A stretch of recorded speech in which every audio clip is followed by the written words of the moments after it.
Hello friends, MV electrical classes में आपका स्वागत है। अपने बात कर रहे थे आईटी फर्स्ट ईयर एग्ज़ाम के जो इम्पोर्टेंट क्वेश्चन हैं उनके बारे में। फर्स्ट ईयर के एग्ज़ाम में जो भी क्वेश्चन आ रहे हैं उनके बारे में अपने डिस्कस कर रहे थे। अगर इससे पहले आपने पहले वाली वीडियो नहीं देखी है तो वो भी आप देख लेना, उसमें बहुत इंपॉर्टेंट क्वेश्चन दिए गए हैं जो कि हर बार एग्ज़ाम में पूछे जाते हैं, तो उनके बारे में दिया गया है, तो वो आप उस वीडियो में चेक कर लेना। लिंक आपको डिस्क्रिप्शन में मिल जाएगा। और अगर आपने अभी तक हमारे चैनल को सब्सक्राइब नहीं किया तो प्लीज़ सब्सक्राइब कर दें और बेल आइकन को भी प्रेस कर दें, जिससे आने वाली सभी वीडियोस के नोटिफिकेशन आपको मिलते रहें। तो चलिए अपनी वीडियो स्टार्ट करते हैं। ये क्वेश्चन आईटीआई के एग्ज़ाम के लिए मोस्ट इम्पोर्टेंट है, जो हर बार क्वेश्चन एग्ज़ाम में पूछे जाते हैं, उन्हीं क्वेश्चन के बारे में अपने डिस्कस करेंगे। और पिछली क्लास में भी काफ़ी क्वेश्चन किए हैं अपनों ने, तो उनके बारे में आप ज़रूर पढ़ लेना ताकि आपको हेल्प मिल सके, और आगे से आगे बच्चों को शेयर भी ज़रूर करना ताकि सभी बच्चों की हेल्प हो सके। ठीक है, तो अपने फर्स्ट क्वेश्चन पे चलते हैं। पहला क्वेश्चन, तांबे के परमाणु के तीसरे कक्ष में कितने इलेक्ट्रॉन होते हैं? तांबे के परमाणु के तीसरे कक्ष में कितने इलेक्ट्रॉन होते हैं? तो अपनों ने 4 के बारे में बात करनी है। 4, जैसे 4 कक्षाएं होती हैं इलेक्ट्रॉन में, क्या होता है, 4 कक्षाएं बनी होती है, के, एल, एम और एन। इस टाइप से 4 कक्षाएं बनी होती हैं। तो इसने क्या पूछा है, तीसरी कक्षा में कितने इलेक्ट्रॉन होंगे? तो उसके लिए फॉर्मूला होता है 2n²। सबको पता होगा 2n² फॉर्मूला होता है। इसी के आधार पर अपने कक्षाएं निकालते हैं। जैसे कि परमाणु का जो तांबे का परमाणु क्रमांक है वो कितना होता है, 29। ठीक है, 29 होगा। इसी के बेस पे तो इसकी फर्स्ट कक्षा में आते हैं 2 इलेक्ट्रॉन, दूसरी में आएंगे 8, तीसरी में 18 और चौथी में 1 बच जाएगा, वो 1 आएगा। तो इसने क्या पूछा है, थर्ड कक्षा के अंदर इलेक्ट्रॉन पूछे हैं, तीसरी कक्षा में कितने इलेक्ट्रॉन आएंगे? तो अपना ऑप्शन कौन सा रहेगा? सी नंबर ऑप्शन बिल्कुल अपना सही है। 18 इलेक्ट्रॉन इसके अंदर आएंगे। ठीक है, तो सी नंबर अपना ऑप्शन सही है। चलिए आगे चलते हैं। नेक्स्ट क्वेश्चन, वीडियो को ज़्यादा से ज़्यादा शेयर ज़रूर करना जिससे सभी बच्चों की हेल्प हो सके। तो अगला दूसरा क्वेश्चन देखते हैं अपने। कौन सा नियम कहता है कि बंद विद्युत परिपथ में लगाया गया वोल्टेज पात के योग के बराबर होता है? ठीक है, इसमें क्या है, 4 ऑप्शन अपने को दिया हुआ है, 4 ऑप्शन अपने पास दिए हुए हैं, उनके बारे में अपने बात करते हैं। जैसे फर्स्ट ऑप्शन दिया हुआ है ओम का नियम। तो ओम का नियम तो नहीं बताता ये सब। तो ओम के नियम में तो क्या होता है, V बराबर, ओम के नियम में क्या होता है, V बराबर IR, वोल्टेज समानुपात होती है करंट की। ठीक है, प्रतिरोध के नियम की अगर बात करें तो उसमें क्या होता है, R बराबर रो L बटा में A। तो ये होता है प्रतिरोध का नियम। ठीक है, अगर किरचॉफ के पहले नियम की बात करें तो उसके अंदर क्या होता है, जैसे आने वाली किसी भी एक बिंदु पर आने वाली सभी धाराओं का योग जाने वाली सभी धाराओं के योग के बराबर होता है। ठीक है, तो अपने यहाँ पे ऑप्शन सही कौन सा माना जाएगा, डी नंबर, किरचॉफ का दूसरा नियम, जिसको अपने केवीएल का नियम भी कहते हैं। केवीएल मतलब वोल्टेज नियम भी। ठीक है, तो ये नियम सही है। इसमें क्या होता है, जो अपने सिरों पर जो वोल्टेज दे रही है वो उसके अंदर जो खपत हो रही है वोल्टेज उसके बिल्कुल बराबर होगा, जो कि इस क्वेश्चन में दिया हुआ है। बंद विद्युत परिपथ में लगाया गया वोल्टेज पात के योग के बराबर होता है। तो अपना ऑप्शन सही कौन सा माना जाएगा, डी नंबर, किरचॉफ का दूसरा नियम होता है ये, जिसको वोल्टेज नियम भी कहते हैं। ये नेक्स्ट क्वेश्चन पे अपने बात करते हैं। अगला क्वेश्चन, रिलैक्टेंस की इकाई क्या है? तो रिलैक्टेंस की इकाई क्या है, एम्पियर टर्न प्रति वेबर होती है रिलैक्टेंस की इकाई, एम्पियर टर्न प्रति वेबर। सी नंबर ऑप्शन अपना सही माना जाएगा। रिलैक्टेंस की इकाई एम्पियर टर्न प्रति वेबर। इसके अंदर क्या होता है, जैसे फॉर्मूला देखो इसका, RM बराबर FM बटा में 5। FM होता है यहाँ पे MMF। FM किसको बोलते हैं, MMF, मैग्नेटोमोटिव फोर्स, ठीक है। और फाई यहाँ पे क्या है, फ्लक्स, और इसकी जो इकाई होती है क्या है, एम्पियर टर्न प्रति वेबर। सी नंबर अपना ऑप्शन सही रहेगा। चलिए नेक्स्ट क्वेश्चन पे, 4 नंबर क्वेश्चन। यदि विद्युत आवेश Q है और वोल्टेज V है तो धारिता C की सही अभिव्यक्त क्या होगी, ठीक है। तो इसमें जो सही ऑप्शन अपने को निकालना है, आंसर वो बताना है, भी जो धारिता होती है C उसके बराबर क्या होगा, इस चीज़ को अपने को बताना है। तो उसमें क्या होता है, धारिता क्या होती है, धारिता होती है जैसे Q बराबर होता है CV। Q बराबर क्या होता है, CV, ठीक है।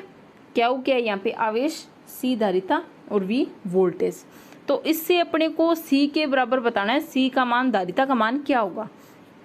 तो इससे C का मान क्या हो जाएगा, C बराबर क्या हो जाएगा, Q बटा V, ठीक है। तो अपना फर्स्ट ऑप्शन इसके अंदर बिल्कुल सही है, C बराबर Q बटा V दिया हुआ जो।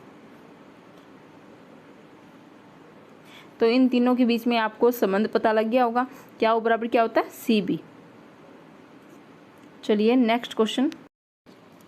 तो अगला क्वेश्चन 5 नंबर क्वेश्चन अपना, फ्लक्स घनत्व की एसआई इकाई क्या है। पहले तो आपको ये बताना चाहिए फ्लक्स घनत्व क्या है, ठीक है। तो जो चुंबकीय बल रेखाओं की जो संख्याएं होती है, जो इकाई क्षेत्रफल में से गुजरने वाली चुंबकीय बल रेखाओं की संख्या है, उनको क्या बोलते हैं, फ्लक्स घनत्व बोलते हैं, ठीक है। कुल संख्या को क्या बोलते हैं, फ्लक्स घनत्व। अब इसका मात्रक पूछा है, तो मात्रक इसका होता है वेबर प्रति मीटर स्क्वायर। क्या होता है इसका मात्रक, वेबर प्रति मीटर स्क्वायर, ये होता है। लेकिन अपने पास ऑप्शन में क्या दिया हुआ है, टेस्ला, वेबर, वेबर प्रति मीटर, एम्पियर टर्न।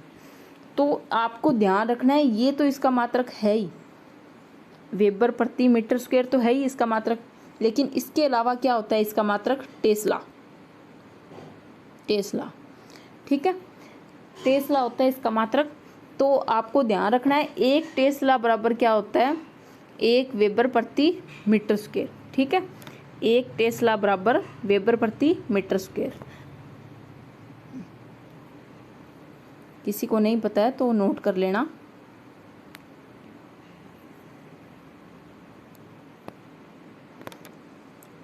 एक टेस्ला बराबर वेबर प्रति मीटर स्क्वायर, ठीक है। तो इसका सही ऑप्शन क्या रहेगा यहाँ पे, 1 नंबर ऑप्शन, टेस्ला। अगर यहाँ पे वेबर प्रति मीटर दिया हुआ है, सिर्फ वेबर प्रति मीटर स्क्वायर होता तो ये भी इसका सही होता। चलिए आगे चलते हैं, अगला क्वेश्चन।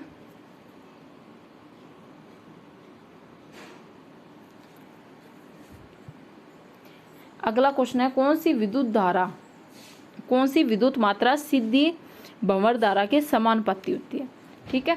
यहाँ पे ये बात कर रहा है एडी करंट की, एडी करंट की बात कर रहा है। एडी करंट का आपको फॉर्मूला पता होना चाहिए उससे पहले। तो एडी करंट का फॉर्मूला क्या होता है, W E बराबर होता है BM square into F square into T square, ठीक है। यहाँ पे ये क्या है, फ्लक्स घनत्व है, और ये F है यहाँ पे फ्रीक्वेंसी, और T क्या है, इसके आयतन, ठीक है। तो यहाँ पे ये सीधे समानुपात में किसके हो गया, वोल्टेज की नहीं है, धारा के नहीं है, प्रतिरोध के भी नहीं है, तो यहाँ पे सही अनुपात में किसके, ये फ्रीक्वेंसी के, आवृत्ति के, ठीक है। तो यहाँ पे सही ऑप्शन कौन सा होगा, सी नंबर, सी नंबर अपना ऑप्शन सही रहेगा। चलिए अगले क्वेश्चन पे चलते हैं अपने।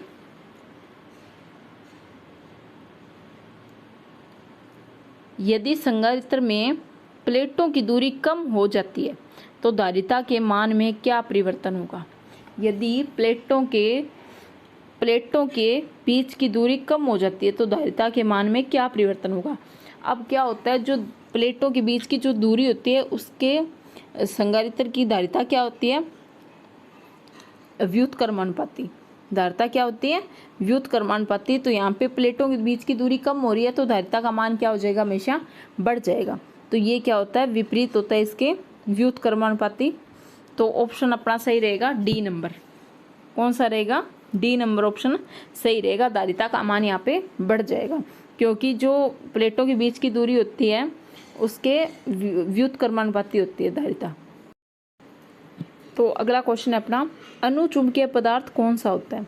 पहले तो अनुचुंबकीय पदार्थ कौन सा होता है, किसको बोलते हैं, तो जो पैरामैग्नेटिक पदार्थ होता है उसको क्या बोलते हैं, अनुचुंबकीय पदार्थ बोला जाता है, पैरामैग्नेटिक को। ध्यान रखना,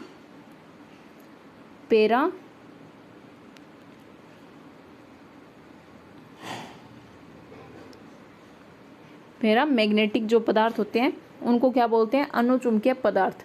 अब ये क्या होते हैं, एक होते हैं फेरो, दूसरा होता है पेरो और तीसरा होता है डाया। 3 प्रकार के होते हैं पदार्थ। तो जो फेरो होते हैं वो क्या होते हैं, जो चुंबक से जल्दी अट्रैक्टिव होते हैं, चुंबक के मतलब चुंबक पे ज़्यादा अट्रैक्टिव होते हैं, उनकी बल रेखाएं जो बढ़ जाती है। जैसे अपना फौलाद हो गया, लोहा हो गया, कोबाल्ट हो गया, निकल हो गया, ये सब होते हैं फेरोचुंबकीय। अपने बात कर रहे हैं पेरोचुंबकीय, अनुचुंबकीय के बारे में, जो क्या होते हैं, जैसे एल्यूमिनियम हो गया, प्लेटिनम हो गया, वायु हो गया, ये सब क्या होते हैं, अनुचुंबकीय होते हैं, जो कि अट्रैक्टिव नहीं होते, चुंबक से अट्रैक्टिव नहीं होते, लेकिन थोड़ी बहुत चुंबकीय बल रेखाओं की संख्याओं को बढ़ा देते हैं सिर्फ ये। तो इसके अंदर अपने ऑप्शन देख सकते हैं, वायु, इस्पात, कांच और जल, ये ऑप्शन अपने को दिए हुए हैं। तो यहाँ पे सही ऑप्शन अपना रहेगा वायु। ध्यान रखना, जो जल है वो आपको ध्यान रखना है डाया का है, डाया का एग्जाम्पल कौन सा है, जल है, तो इसका आपको ध्यान रखना है। चलिए अगले क्वेश्चन पे बात करते हैं अपने।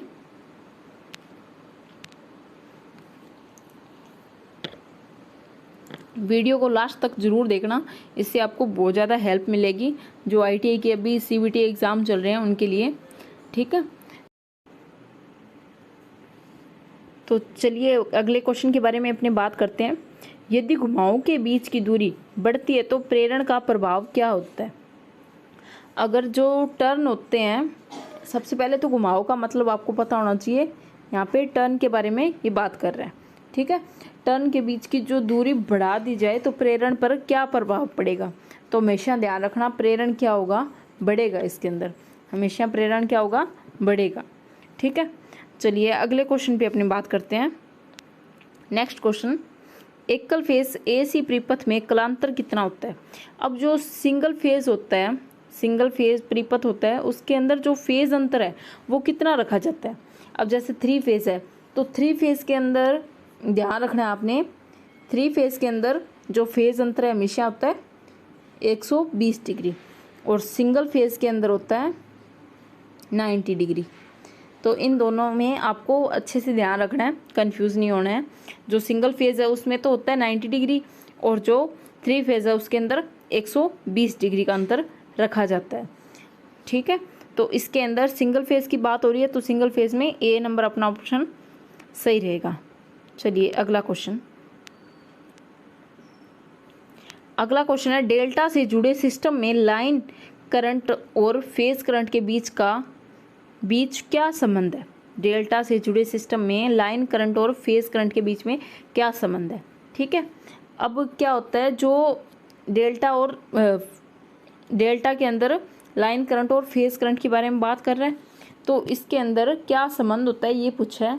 अब आपको ध्यान रखना है, जो स्टार कनेक्शन होता है, स्टार, अगर स्टार की बात करें तो स्टार के अंदर क्या होता है, लाइन और फेज करंट दोनों IL और IP दोनों क्या रखी जाती है, बराबर होती है दोनों। और यहाँ पे डेल्टा की बात हो रही है तो डेल्टा के अंदर जो IL है वो क्या होगी, √3 गुणा होगी IP की, ठीक है, IP।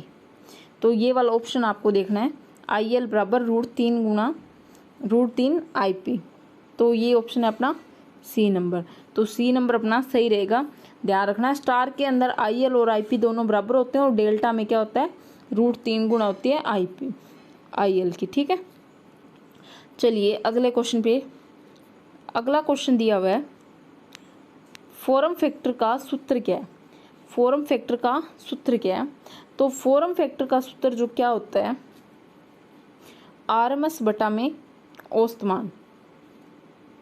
अगर फॉर्म फैक्टर की बात करें तो क्या होता है, आरएमएस बटा में एवरेज। ठीक है, आरएमएस को प्रभावी मान भी बोलते हैं, ध्यान रखना, प्रभावी मान। अगर कहीं प्रभावी मान भी लिखा हो तो भी आरएमएस, ये इसका मतलब तो यहाँ पे सेकंड ऑप्शन अपना सही रहेगा, आरएमएस मान बटा में औसत मान। बी नंबर अपना ऑप्शन सही है, आरएमएस बटा औसत मान। तो अपने 13 नंबर क्वेश्चन की बात कर रहे हैं, एसी समांतर परिपथ में धारा के कुल विरोध के रूप में किस विद्युत शब्द को परिभाषित किया जाता है। तो यहाँ पे ये बात करें समांतर परिपथ की। अगर अपने यहाँ पे सीरीज की बात करें तो सीरीज में जो टोटल रेजिस्टेंस होता है, सीरीज के अंदर जो टोटल रेजिस्टेंस होता है उसको क्या बोलते हैं, इम्पीडेंस बोलते हैं, प्रतिबाधा बोलते हैं। क्या बोलते हैं, प्रतिबाधा। अगर सीरीज की बात करें तो यहाँ पे ये बात कर रहा है समांतर के बारे में। तो समांतर के अंदर जो कुल विरोध होगा उसको क्या बोलते हैं, जैसे समांतर के अंदर जो सीरीज के अंदर रेजिस्टेंस है, अगर इसी को समांतर के अंदर लेके चलें तो समांतर में ये क्या होता है, कंडक्टेंस। रेजिस्टेंस का जो उल्टा होता है वो क्या होता है, कंडक्टेंस। ठीक है, इसी प्रकार जो इम्पीडेंस है उसका उल्टा यहाँ पे क्या होता है, इम्पीडेंस का होता है एडमिटेंस। एडमिटेंस जो कि सी नंबर ऑप्शन दिया हुआ है। और जो रिएक्टेंस होता है एक्स, तो उसका उल्टा क्या होता है, सस्पेटेंस। ठीक है, जो कि डी नंबर अपना ऑप्शन है, डी नंबर ऑप्शन। ये क्या होता है, रिएक्टेंस का उल्टा होता है। ठीक है, तो यहाँ पे ये बात कर रहा है कुल प्रतिबाधा के बारे में, तो क्या आंसर आएगा इसका, सी नंबर, एडमिटेंस। चलिए अगला क्वेश्चन,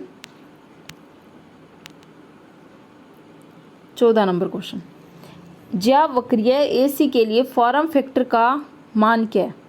ठीक है, ज्यावक्रीय का यहाँ पे मतलब है साइन वेव के बारे में, ये बात कर रहा है साइन वेव के बारे में।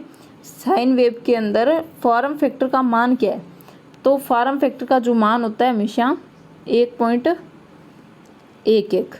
जो कि बी नंबर ऑप्शन है, 1.11। हमेशा ध्यान रखना 1.11 ही होता है जो ज्यावक्रीय, अगर एसी फॉर्म की बात करें अपने, तो यहाँ पे फॉर्म फैक्टर का मान हमेशा 1.11 होता है। चलिए अगला क्वेश्चन, किस स्थिति को अनुनाद आरएलसी सर्किट कहा जाता है।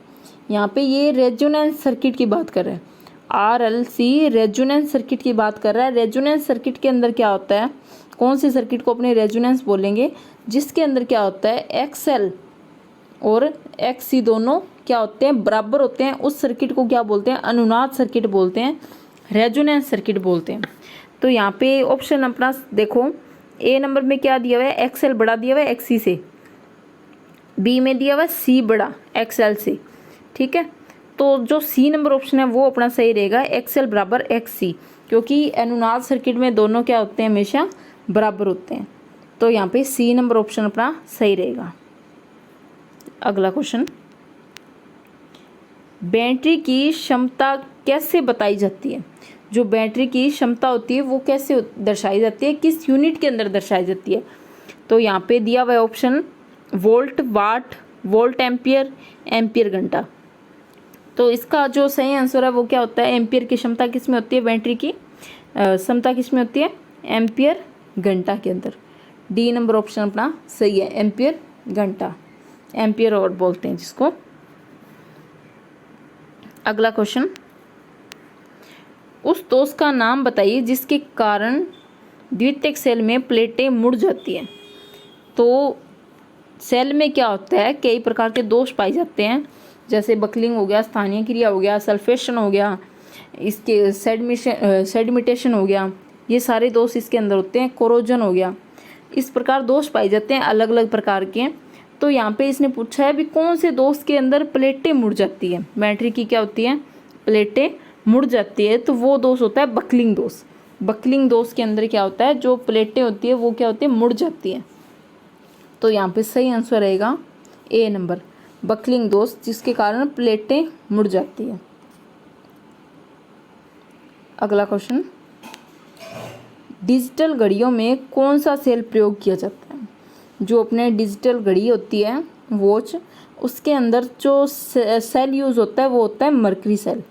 मरकरी सेल जो कि सी नंबर ऑप्शन है अपना, इसको बोलते हैं बटन सेल भी बोलते हैं इसको, सी नंबर ऑप्शन, जिसको बटन सेल भी बोला जाता है, मरकरी सेल। अगला क्वेश्चन, शुष्क सेल में धनात्मक इलेक्ट्रोड के रूप में क्या प्रयोग होता है? शुष्क सेल में धनात्मक इलेक्ट्रोड के रूप में क्या प्रयोग होता है? यहाँ पे इलेक्ट्रोड के रूप में क्या प्रयोग होता है? जो पॉजिटिव प्लेट होती है, जैसे पॉजिटिव इलेक्ट्रोड होता है, उसके रूप में किसका यूज़ करेंगे? यहाँ पे कार्बन का। ध्यान रखना, शुष्क सेल के अंदर जो पॉजिटिव धनात्मक इलेक्ट्रोड है उसका यूज़ किस में करेंगे? कार्बन का। ठीक है, पॉजिटिव के लिए क्या यूज़ करेंगे? कार्बन। पॉजिटिव के लिए क्या है? कार्बन का यूज़ करेंगे।